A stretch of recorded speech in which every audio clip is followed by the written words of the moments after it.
to get this information out so that people are treating it in a holistic way. And again, you're affecting families and you're affecting kids. Yeah. And if we can get these kids eating and doing these things early on, this gene and this genetic never has to be triggered.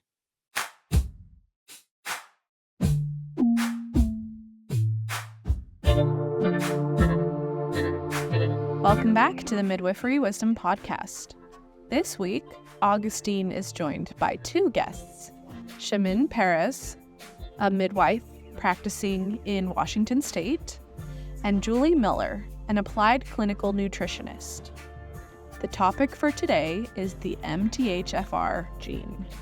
Chemin and Julie have worked together to do a lot of research on this gene, how it affects people's lives, how it impacts birth, and have even developed a specific protocol for their clients to not only help with the symptoms and side effects, but even to turn the gene off.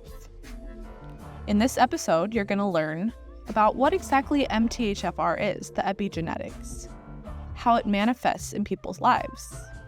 Think long-term anemia, depression, anxiety, thyroid issues. Sound familiar?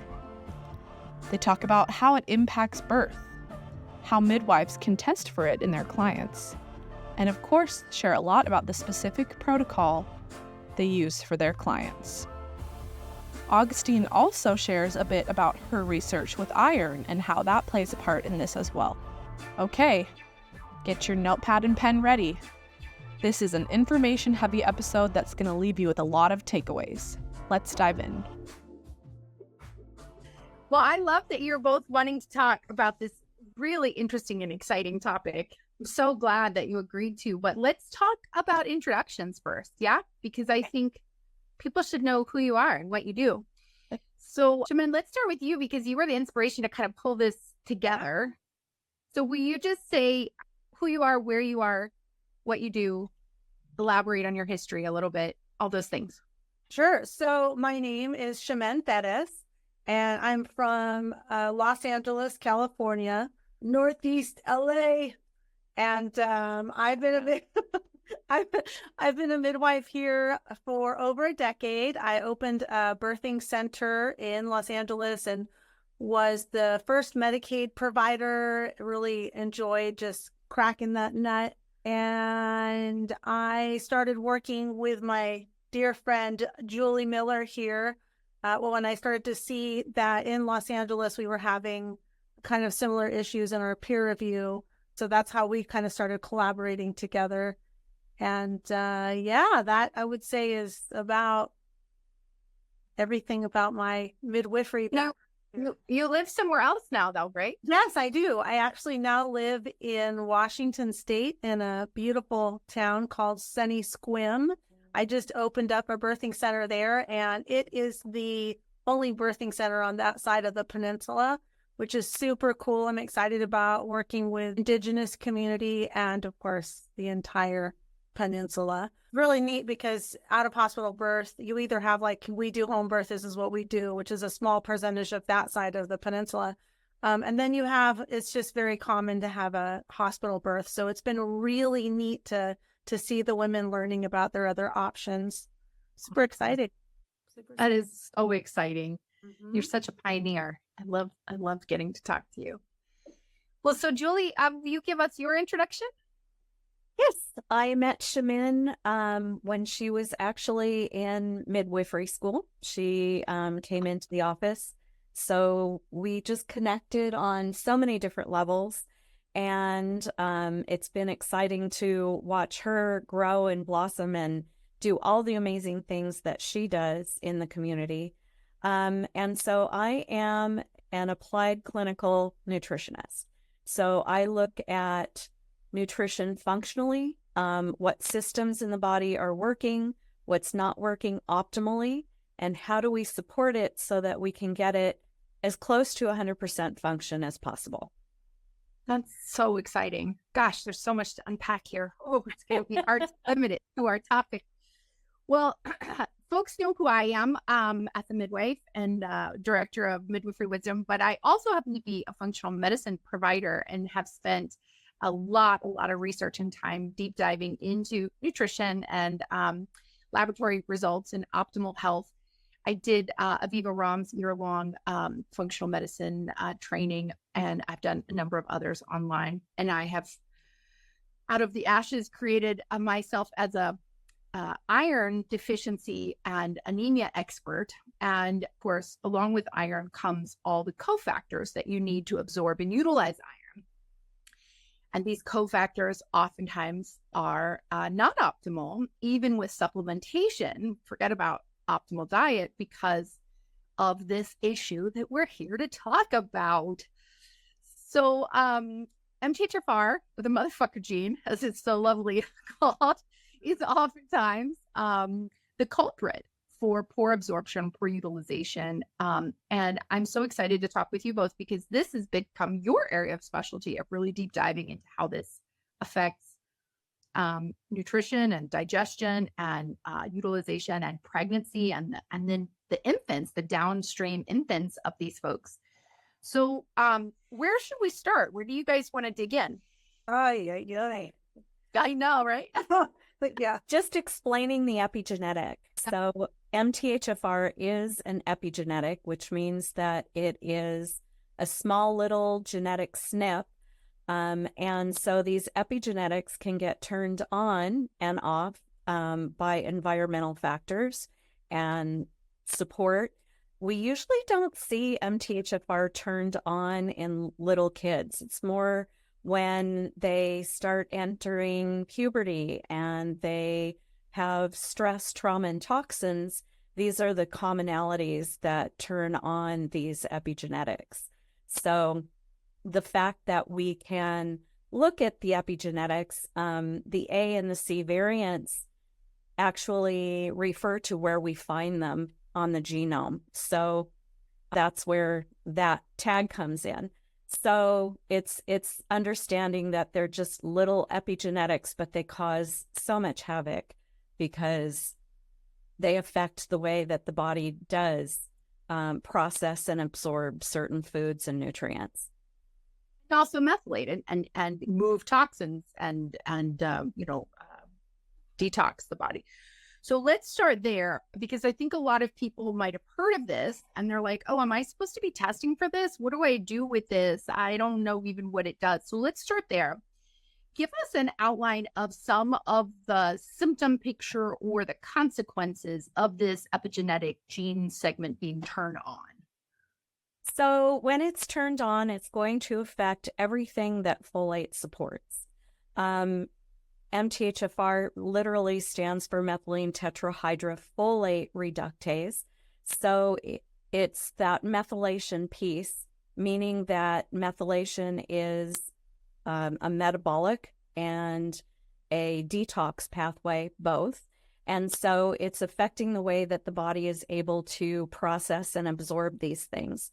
When you don't have enough folate, you're not going to be able to make enough red blood cells. Red blood cells in your world affect not being able to have anywhere for the iron to go. And so the iron kind of gets stuck in this limbo. It's one of the pieces. And so I always find it very interesting that even though the red blood cells are right above the hemoglobin and hematocrit, nobody's really paying attention to whether they're low or not and just assuming that it's an iron deficiency. So the first thing that folate does is folate provides the red blood cell production. And so that's where you're going to see it first. Then folate also makes neurotransmitters like serotonin and dopamine. The important one for labor and delivery is oxytocin. And so if you don't have enough bioavailable folate, if it's stuck in the blood and it's not getting converted, then you don't have enough oxytocin, and they're often these slow on-again, off-again labors that can take a really long time while the body is trying to convert and do what it can to get all of this oxytocin made. So the other thing that it affects, and so neurotransmitters, staying on that topic for a second, neurotransmitters like serotonin and dopamine are also affected. And so people can have mood issues. We're seeing a lot more anxiety, a lot more depression, a lot of people just struggling. And so your life can be affected that way. The reason that folate is in every prenatal vitamin, folate supports making DNA. And so you need folate in order for these little fetuses and babies to make their DNA and become viable and healthy. And we're using DNA. We make DNA and repair DNA all the time.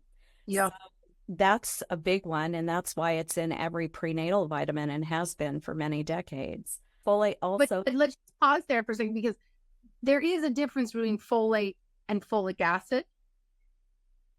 And this is part of it, right? So this is like getting into the details of it, but if you don't want to pause here, we don't have to, but I just wanted to ring that bell because that's a big part of this story. Yeah.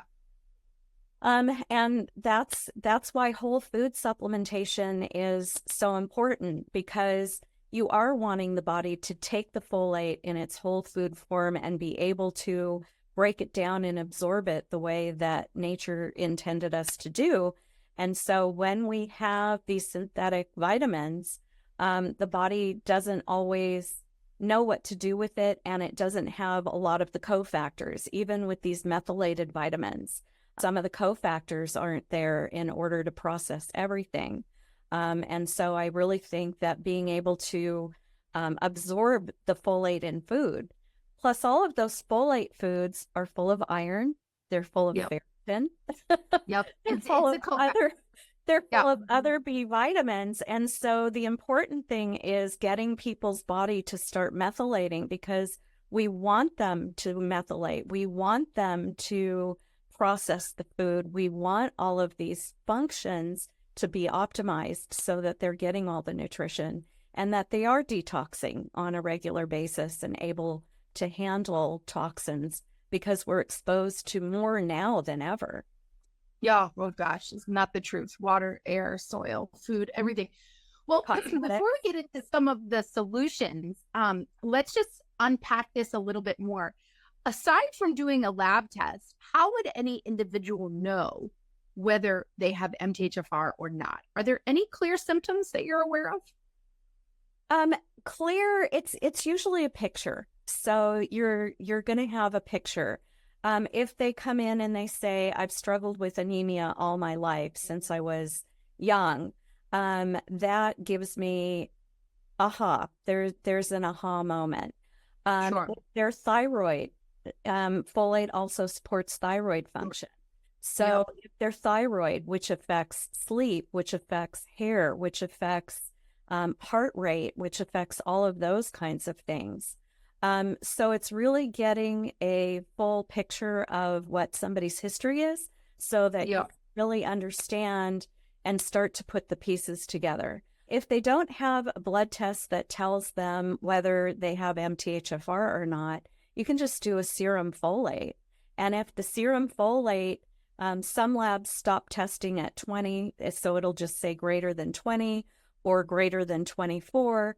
That is a pure indication that their body isn't processing and breaking it down, because it shouldn't be that high in the blood. A normal range is 5.4, and it's greater than 5.4. So 3 to 5.4 is mildly deficient, under 3 is severely deficient, and those are very narrow ranges. So if you apply that to the 5.4 and you say, okay, maybe 8.5 to 9 is normal, anything above that means that they're not processing and they're not getting the value out of it. Got it. So we have, from a midwifery perspective, Chemin, I want to bring you in. We have these pokey labors. So the way that it all started was in my peer review, which is we have a pretty huge peer review in Los Angeles. I was noticing that everybody had the same challenges. And what those challenges were these pokey births. Everyone's going post-states. We're getting to 6 centimeters. Everything's just shutting down. We need Pitocin, higher transfer rates. We're seeing more postpartum depression. And so what the heck is going on? More bleeding, just lazy uterus, just super, super lazy uterus. And I actually had one woman who said that her last 2 deliveries, which were her only 2, that she got to 6, 7 centimeters, and then her labor would just shut off. It just nothing. And she was transferred from her home deliveries with both of those. So when she came in to care with me, this is when I started to learn about MTHFR in our practice. I noticed that it happened to her. We'd already gone several hours with a note. She had 0 labor.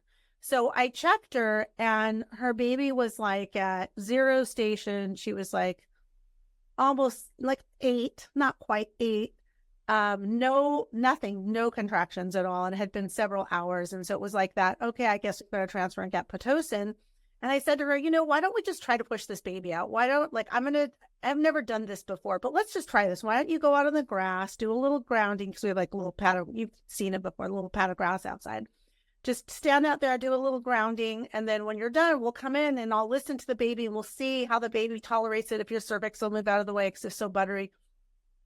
She said, okay. So she went outside, started grounding, and that grounding got her. And I mean, we're right in the middle of the city. The FedEx driver will not go up my driveway because of what happened this day. He's like, I never want to see that. I didn't even see my wife do that. To this day, he won't go up.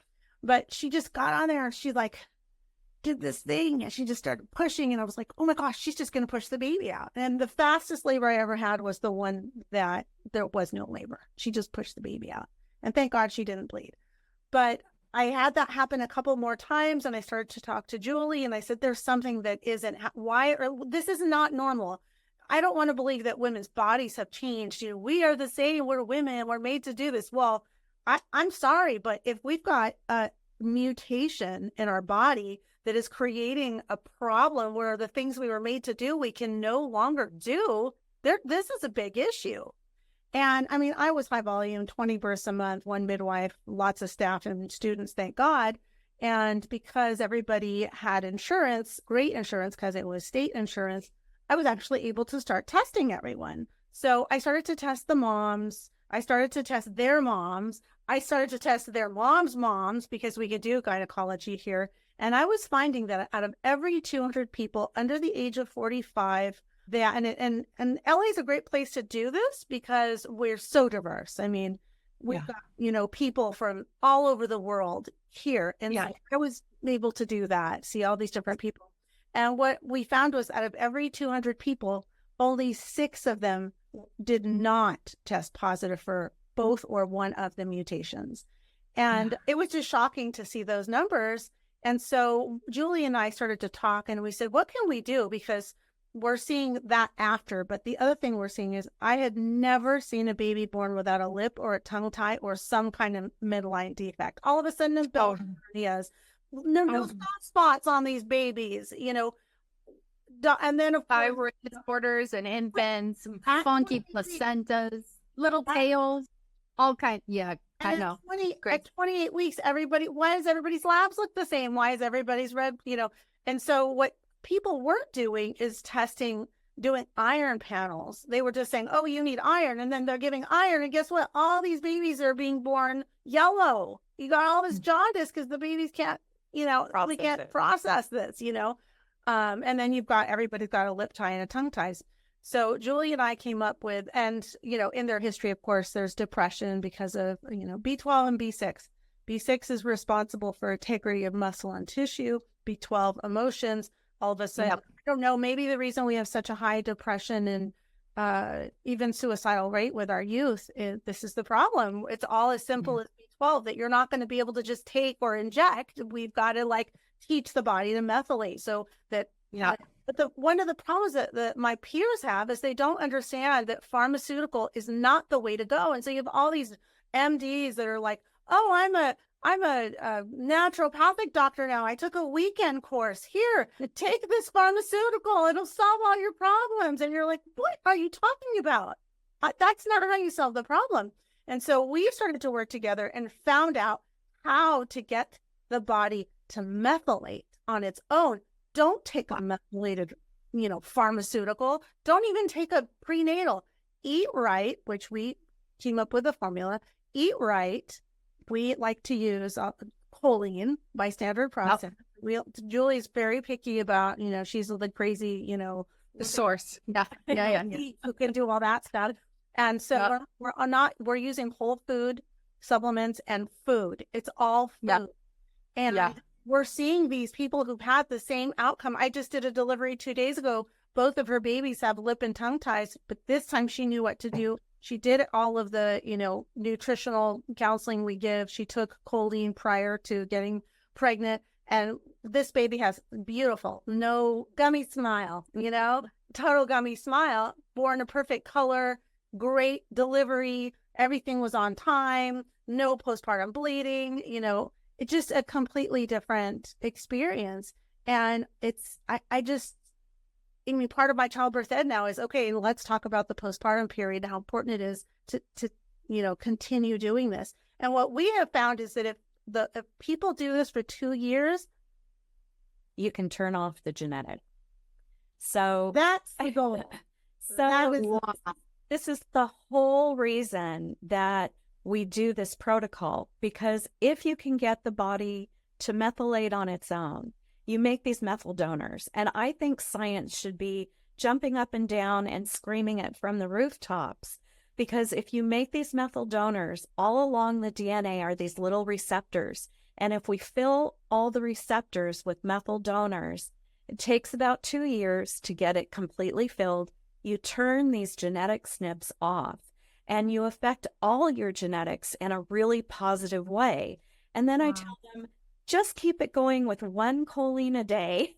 It's super inexpensive. Keep eating your folate foods. Most people are eating folate foods and don't realize it. They're eating them, but they're not getting the benefit, because if you're not methylating, you're not going to get the benefit of all of these foods. And so you've gone to the root of the issue. It's extraordinary. Okay. So we talked a little bit about labs, either the serum folate or MTHFR gene testing. We talked a little bit about the symptom picture, the outcome in pregnancy. Let's get into this protocol, you guys. I'm so excited. Also, for the labs, the insurance companies are getting nasty. So it's really important that we're charting a history. And now there's an actual MTHFR code that all of the labs have. So it's really important to protect the client, because it can be really expensive if it's not covered, to make sure that you're using those, you're checking in, you're using those codes, and you're charting that there's a history of something, depression, anemia in the past. So basically I take the client, she's got, although I'm about to switch EMRs, and she's got access to my client care. And when I see someone, I tell them the story. I say, hey, we're going to talk about this. I want to know what kind of symptoms you've had in the past. I'd like to see if there's any correlation. This is what I've been doing. And I have a big board behind me that has all this MTHFR stuff that I've created on it. And they get really excited, because there's always all this stuff that no one's been able to help them with. And then I'll tell them, including lab draws. Lab draws are tricky. Those veins are just, the integrity is terrible. So that's also a good one that comes up. Then I'll say to them, so there's this person that I work with. She's going to, I'm not the chiropractor who wants to sell you a pillow and this and that and all those things. I just want to be the midwife, and I want to collaborate with someone I trust. So how about would you be okay with me doing an email? I'm going to start an email with Julie, CC you, and we're going to go through your entire history, and I'm going to take notes so neither of us forgets all of these little things in your history. And then I'd like you to go ahead and make an appointment with her. I'm on the Zoom with the appointment so that we can work together on what this is. And then if you have MTHFR, Julie actually makes a birthing tincture specifically for that person according to what their labs are at the end of pregnancy. So not like, here's our tincture, and their history. And and she's working with them. She usually sees them times. So I'll do that. Then they remember, because, you forget all this stuff when you're the client as well. It's so much stuff. And then the labs that I recommend from the beginning, well, now, which is kind of possibly definitely related to MTHFR, but I think more related to COVID. Now we're seeing thicker blood. We're seeing more, high blood pressure, all this preeclampsia. Body issues are more One other likely. subject that I would love to talk to you about. Because we're seeing that now, I have a whole new protocol. My new protocol is I do first trimester care only. And I don't want to take people's money anymore because it's really sticky when they miscarry, and the miscarriage rate is out of control. So now my protocol is to take ACG, progesterone, and MTHFR on the first visit. And this is if they're coming in, in the first 10 to 12 weeks. Then 3 days later, I'm going to do HCG and progesterone again. This gives me till 10 days from now, when it's going to take 10 days to get MTHFR. Meanwhile, I have them on a pregnancy blend. I have them already making their appointment with Julie. I have them starting their folate food list. I have them taking choline that Julie gets them on through standard process so that they're actually going to be able to methylate that. And then, like I said, 3 days later, we do HCG and progesterone again. Then I talk to them as soon as I get those results. And if I have to, I give them the option. We can just say, hey, I feel in my spirit, that I'm fine, and they continue on their own. Or would you like to test weekly? And because if they have MTHFR, they're not going to, it's like almost a guarantee that the progesterone is going to be, or they're likely going to miscarry. That's how bad it's gotten. And so I give them that option, and they usually will say they want to go weekly. As soon as we see it dive, then we're going to go ahead, meaning, they were 11 at 5 weeks. Their progesterone was 11. And then 3 days later, it's 11 to 20. That's good. It's 11 or less. And, it starts to decline. Now we're like, we're going to do something else. Meanwhile, by the time we get to that third visit, then now we know if they've got MTHFR. And at that point, we can start treating. The other thing that they're learning is they're learning now what to do with the next pregnancy, which is the exciting part when you get to compare this to, or to the past. So our labs look like that if it's first trimester. And then, of course, all the OB labs will come in. By the second or third time, we'll do OB labs. I really want to make sure that it's stable, but I'm not going to let them go more than 2 visits without OB labs, because if they miscarry, I need to know what their blood type is. If they don't already know from a previous pregnancy. I'm also going to look at their history and see if there's any other labs. They'll talk to Julie before that third visit. So she might say, we need a thyroid panel, or we need, B12, or we need blah, blah, blah. We're not going to see anemia there. We're not going to see, we're not going to see low red blood cells until we're going to get to 28. If they come in at, 28 weeks, and we're going to do labs at that point, I already know they're going to be ugly. And of course, we do an A1C, but I don't do an iron panel unless there's been a history or I'm seeing a reason to do an iron panel. And a lot of labs are giving a really hard time to cover iron panels these days too. So, but that doesn't matter, especially if they have state insurance. They can't bill them anyway, but we still have to make sure that our charting is right and our codes are right. Yeah, I agree. That's very good advice for everyone. Yeah. So Julie, what's next? So what's next is fixing the problem. Yes. So fixing the problem, and it's a very complex problem, but it's not a very complex fix. So I will use choline, and I like standard process. There's a second company because I always have to have a backup just in case somebody is out of stock. So the second company I use is Doctor's Research. Again, it is a whole food-based company. And so we give them the choline. If you blow up the methylation chart, right in the middle is choline. And so it really helps that whole methylation process. Secondarily, betaine, which comes from beets and beet greens, it also helps with methylation. So if somebody really needs some help, I'll have them add beets a couple of times a week, and don't throw out those greens because they're really, really good. So beets and beet greens help that methylation. And then we pair that with the folate foods. So folate is in a ton of food that people are probably already eating. And I will B9, it's everywhere, right? Yeah. and it comes with a whole bunch of other really, really healthy things. So it often comes with iron. The plant-based iron needs some vitamin C in order to make sure that it's coming out of the plants and helps the absorption. Some of it has it, some of it doesn't. So for insurance purposes, a little lemon or lime in your water will help make sure. Apple cider vinegar also works. So those are great ways to just at mealtime make sure you're getting that vitamin C to make sure that the iron is getting out of there. But there's vitamin B6, there's all kinds of things. These are foods like avocado, asparagus, beets and beet greens, beans, lentils, nuts like almonds and walnuts and peanuts. It's in things that people are already having, cauliflower, broccoli.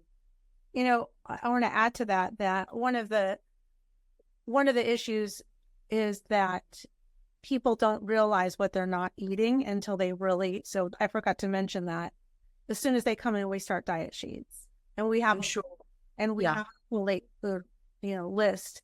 And so we really want to get them conscious of what they're taking in. And culture plays a huge role. I mean, I could eat beans every day. I have no problem with every kind of bean that I could eat. It's just who I am, but everyone has such a different culture. And Julie has started we've kind of started together working on a cookbook together that would, kind of give people ideas of things that they could put together. How to get these foods in the diet very easily so it doesn't get repetitive and boring. So when you see lentils. So talk about why it's important to not do the same thing all the time. So talk to our clients about that. So I like to make sure that they're getting variety, that they're changing it up because different nutrients are going to be in there, and we don't want somebody just in a valley and ignoring all of these other kinds of nutrients. So it's really important to kind of change it up. If somebody has problems with kidney function, you don't want them just eating the oxalates and making that worse. And so we customize it for everybody, but we're coming up with ideas that will get these foods in a variety of ways so it doesn't feel like it's the same meal all the time, because who wants to eat the same thing for 2 years? So not me. But it's just a little creativity. And my big message to the world is that healthy food can taste good. There's no reason that it can't. And use the spices, use the herbs, use flavor. And if the flavor is there, we don't miss these other things. And so I remind people that it's 2 hands to clap. If you're just doing the choline and you don't have the folate foods, you're methylating, but you have no folate to methylate. You have no B6 to methylate. So if you're just having the folate foods and not enough choline, then it's not going to break down and it gets stored in the blood and it gets saved for later, and we're not doing all the things it needs to do. So 2 hands to clap, you need both pieces so that these foods are breaking down and doing all of the appropriate things that they're supposed to do, and people start feeling better. And mom feels better, the whole family does better. And so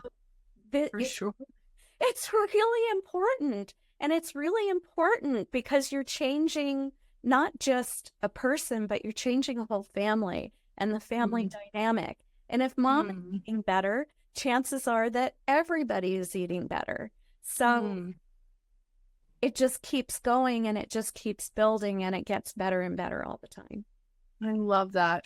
I would like to add part that is really important that I see on all of the groups that we share together. Everybody is doing iron transfusions, even our local hospital. They are not even taking an iron panel. They're just saying, hey, let's just have some iron because your hemoglobin is low. There's no iron panel done. And many No, of the that's not midwives that I've seen in the You group, can't be giving medicine if you don't know what's going on. That's unethical. it's insane. It should be. So I would like to I think that's part that really would really be great, Julie, to talk about, is because that was really kind of difficult for me to understand in the beginning, that the reason why when there's not enough folate, you can't make enough red blood cells after hemodilution, and you're not methylating, so you're not going to have enough. And so when this happens, you're going to have these labs. Everybody has the same labs at 28 weeks today, right? The red blood cell count is low. The platelets are low. Why are the platelets low? Platelets are low because they're baby red blood cells, and they're being sent out to go to work before their time, Yeah. And so when you start to see this pattern, then you have to stop, and you can do an iron panel, but you're going to find out that more than likely their iron panel looks actually too good. It's over. They're on overkill. And what I think is really important to talk about is this new anemia of inflammation that we're not focusing. Hepcidin is too high because the whole body is in this chronic inflammatory state. Yeah, we're seeing this a lot. Mm-hmm. And I think it's important for midwives to understand that you can't just say, go take Floridex. I would touch on why it's important not to give iron unless you know that that's actually what is needed today.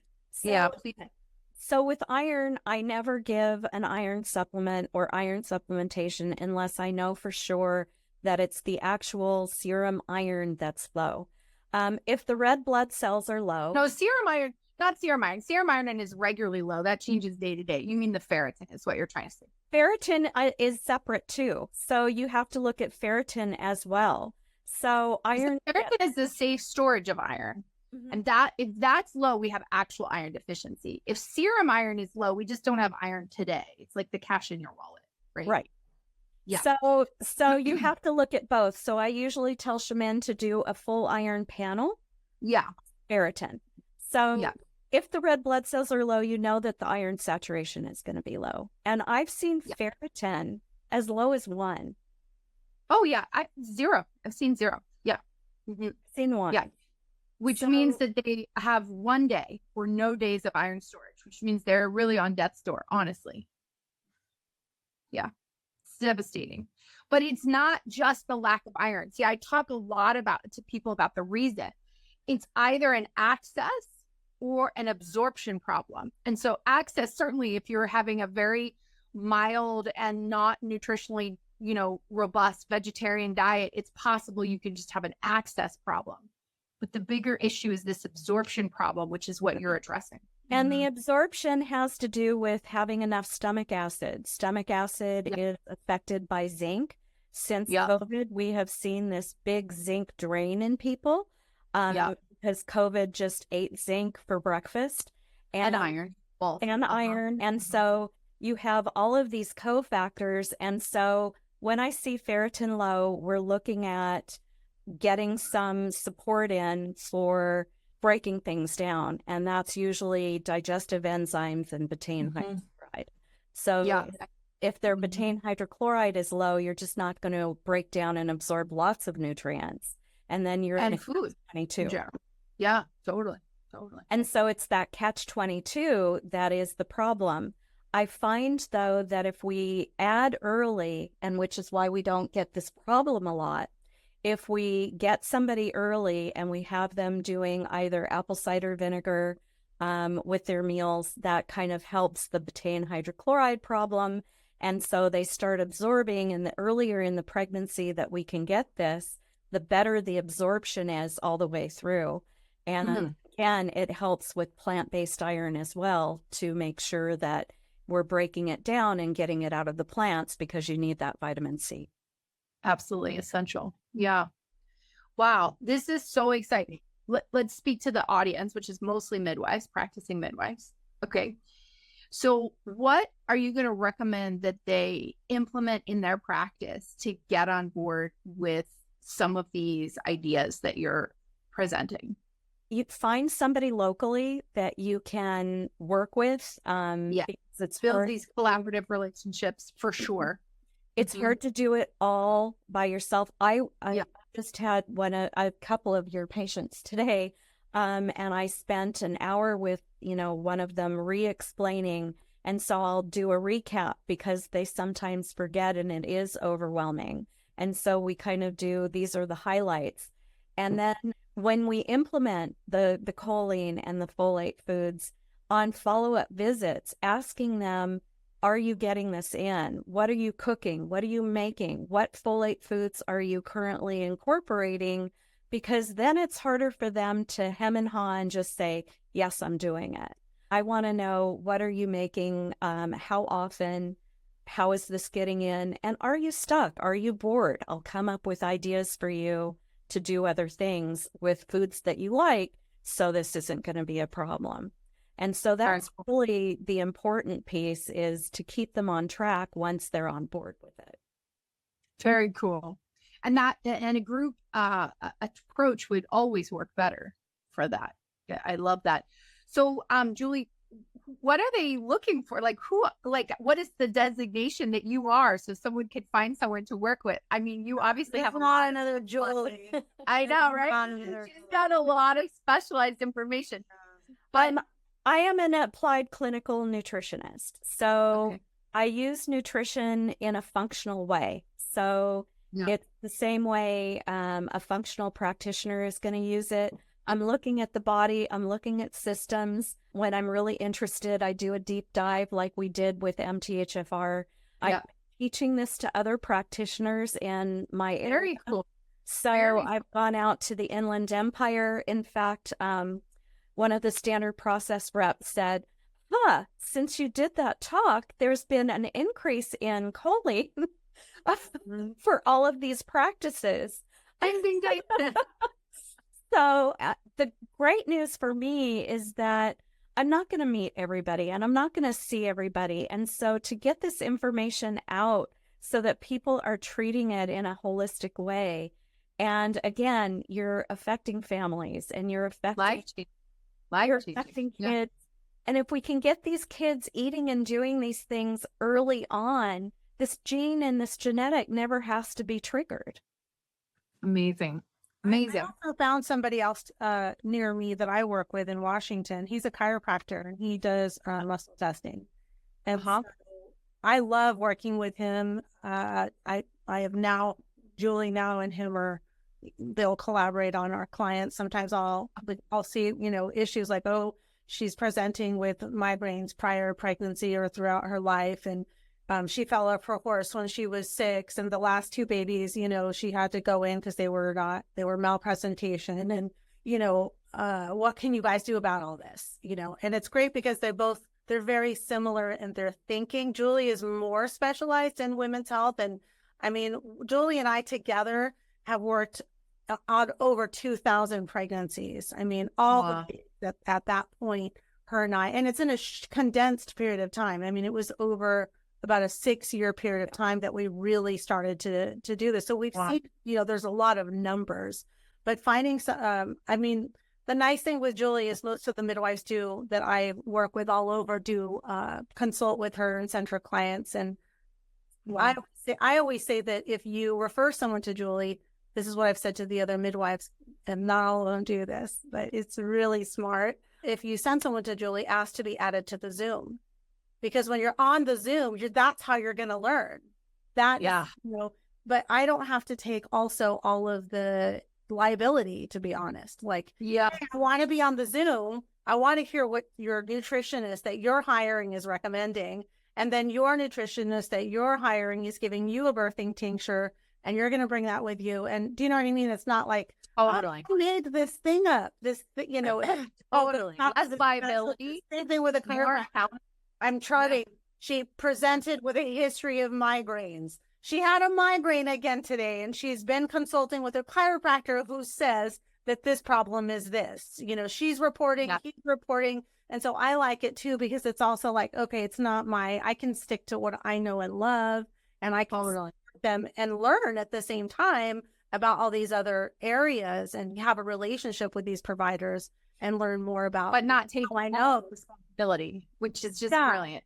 Yeah, and Yeah. I've screwed up. I've been like, oh yeah, she always does that. So hey, I know Julie's not available. Why don't you just, go pick up? I don't know. There's something you shouldn't take in pregnancy. Take that thing. And Julie's like, Chemin, why did you tell him to do that? We have a COVID protocol. So if you've been exposed to COVID, if you're with COVID, if you have COVID, so we have like the thing we do, and so that I have my pregnant COVID protocol and my non-pregnant COVID protocol, because you can't use all the herbs in pregnancy. There's no fever in when you're treating with Julie and you have COVID. There's no fever. If you have a fever, it's gone in 10 minutes. That's I know. awesome. I had to get 3 root canals. I was told I'm not getting root canals. Julie made me a tincture, and in 2 weeks, everything was gone. I don't need a root canals. I'm not gonna. You got to find your person, but again, Functional medicine is where it's at, man. Woo! And I do a lot of Zoom. So I have patients, I have people in the U.S. Virgin Islands. I have Canada. I do Florida and the East Coast, Washington, of course. So I am accessible. I am accessible, but I always think it's great to collaborate with somebody that you trust. And that way, 2 heads are better than 1. 3 heads, in this case with Dr. Stamper, are better than 2. So I think that if everybody kind of works together, you get an exponentially better result. Absolutely. Couldn't agree more. Well, I love to recommend that midwives add a ferritin at that initial prenatal, just to follow up on like what are our iron stores at the beginning or pre-pregnancy. Do you recommend that they do a serum folate? I like to, if they're not going to do the MTHFR, I like to look at serum folate in the red blood cells, and that will kind of paint a well, that'll be in the CBC. But like, how often would you do that serum folate? Once, and then if you want to, just to get a baseline or an idea, and then if somebody really, really wants to know, is this working? Is it not working? Then you want to do it like 6 months later and say, I didn't see a reason to do ferritin or iron at the beginning of pregnancy, because I did so much of it, and it's always fine. It's after hemodilution. Well, the ferritin's not, like, more than 50% of American ferritin is deficient at the start of pregnancy. And this involves looking at the reference ranges. This is part of my research. The lab reference ranges are false. They're wrong. They're an average of the neighbors. They're not actually optimal. And so it'll come back in range, but actually it's incredibly deficient. I see it below range all the time. So I see it. I'm going to start doing it. I'm going to get back to you on that one. Get back to me on that one. In fact, Chemin, let me give you access to my ferritin class. Let's compare notes. Okay. And Julie too, if you're interested. Yeah. So I don't see it high at all. I see ferritin very, very low. Yeah, it's critically low, actually, because all organisms eat iron to survive. And with this massive new COVID reality, COVID ate a lot of folks' iron to survive. And then with diet and lifestyle and sleepless and the blue lights and all the things, like, we actually have a deficiency to begin with. And my theory has been that is actually what caused the major death spikes, is that people actually died of iron deficiency, not the virus. So check that out. See what you think. I know it's big words. It's like fighting words for some people, but it's really important that we look at all of these factors, because I think it was oversimplified. Yeah, if you think about iron is oxygen. What did most it's essential what did for life. Most people go to the hospital for? Not being able to breathe. Which doesn't make sense, because they were just looking at hemoglobin. They weren't looking at ferritin. And when you have a low ferritin, like an actively dropping ferritin, hemoglobin does not take 6 weeks to show up. It actually falls faster, because we use our myoglobin. We lose that muscle transport faster than we lose the hemoglobin. So anyway, this is a long theory, and I don't have the ability to prove it yet, but I'm sharing with other critical thinkers to see what your thoughts are. And I'd love to share my whole course with you if either of you are interested, because I did a really deep dive in how the reference ranges have played a part in all of us missing this piece. So I'd love to share. Well, it's the whole idea of reference ranges to begin with. It takes a swath of population, and you create the bell curve from that. And drop the outliers and call it normal. But it's actually not normal when we've got a deficiency. It's not optimal. And so we want to look at what does optimization look like and what does it look like when everything is functioning the way that it should and the way that it needs to. I totally agree. Exactly. And I think this folate piece is such an important part of iron metabolism because this B9 is a cofactor of iron absorption and utilization. B12 is a cofactor. Magnesium is a cofactor. D3 is a cofactor, which is really a hormone, right? So there's like all these levels and layers that we have to unpack. But thank you so much for this deep dive on this one very important subject. Thank you for having me. Yeah, choline seems to be like the really magical nutrient that's going to reverse time, basically.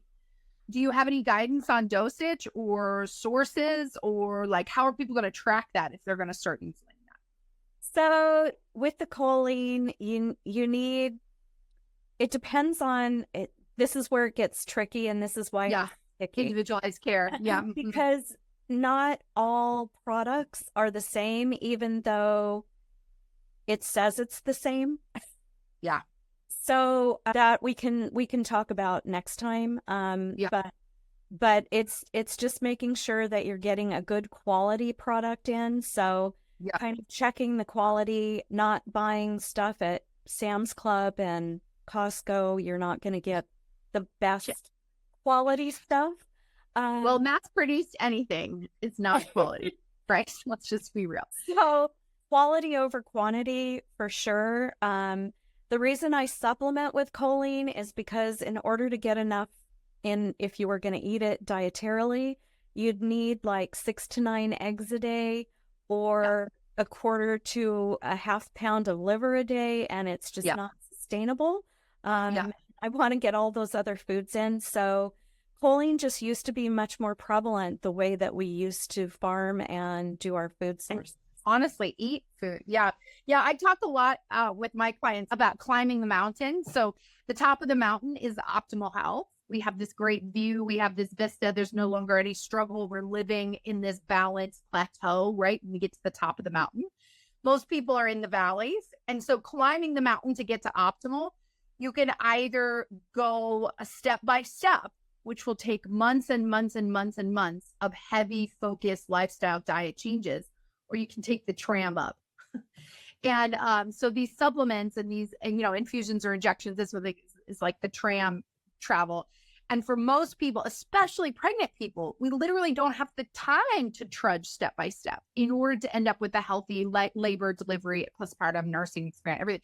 We need to get to the top as fast as possible. And that's where I think the brilliance of individualized time supplements can come in, because they can get us there faster. And then we can talk about what it means to stay replete. But getting, from the valley, getting to the mountain, I mean, it's a Himalayan climb, a Himalaya climb. So it's overwhelming for most. And oftentimes we've got to get those feelings of wellness back so that there's the motivation to keep doing all of these changes, right? So there's like a risk reward kind of thing, dopamine hits, all those things.